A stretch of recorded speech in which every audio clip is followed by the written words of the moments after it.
Hello students, today you get to paint a very long landscape painting.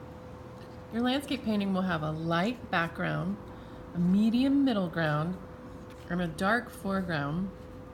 It has some land formations that we traditionally see in some Chinese landscape paintings, and this style using just black ink is a style that we find in both Japanese and Chinese paintings. So let's get started. So we have a long piece of paper today, and last time we used one brush to experiment and see how many different kinds of painting we could do with that one brush. We tried some watery painting, we tried moving the hairs into different formations, we tried thick lines and thin lines, and you'll use those today. So to paint with ink, we have our little black watercolor, and we have some water, and we have a palette. That's because to start, we want to make a very watery light gray.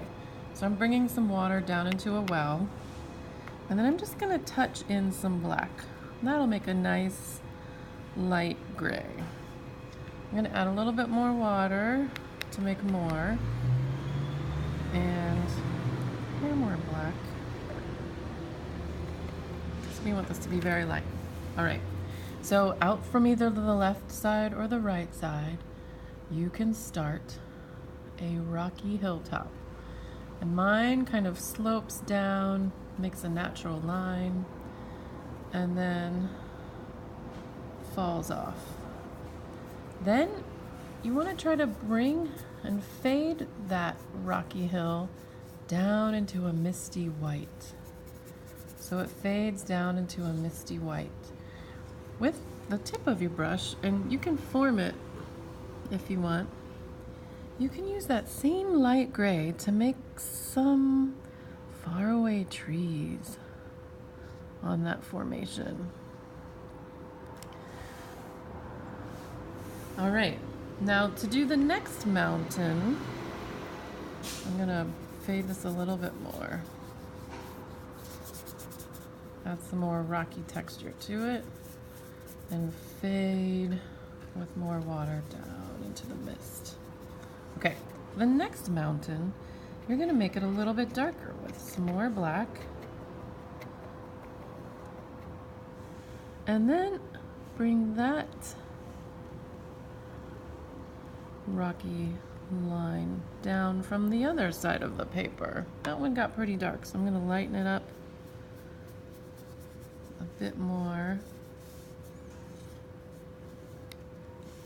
And if you want, you can do some trees on that one a little bit larger. These would be distant trees. And if you want to try a waterfall, you just have to make a very straight down white line.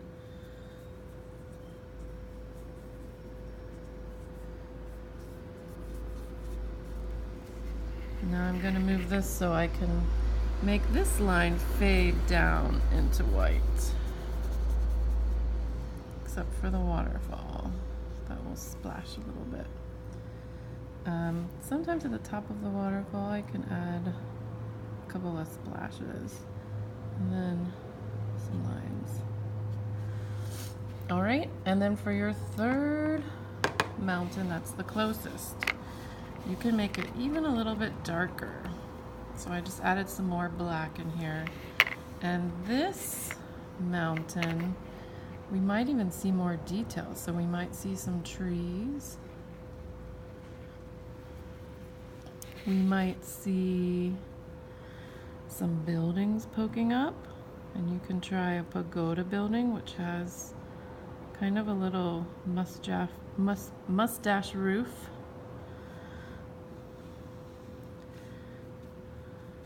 And I'm using the shape of my brush to try some trees. But remember, this is all going to be the darkest part of your painting because it is up close. If you want to draw some paths through your forest or do a lake down in front, you can do boats in the lake with people in them.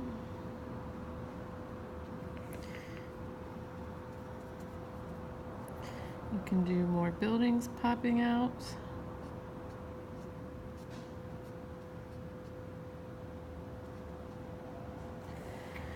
And finish up with maybe a nice little tree that's coming out because it's really close to you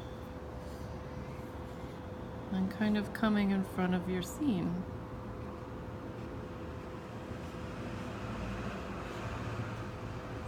Remember, your brush can make thin lines and thick lines and follow the movement of your arm. I don't want to block my waterfall, but I do want to build this tree to be having lots of detail.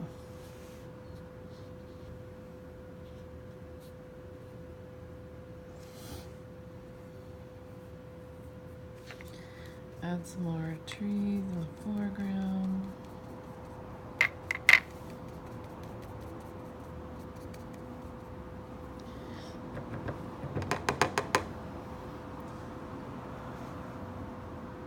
And there you have it, a nice misty landscape.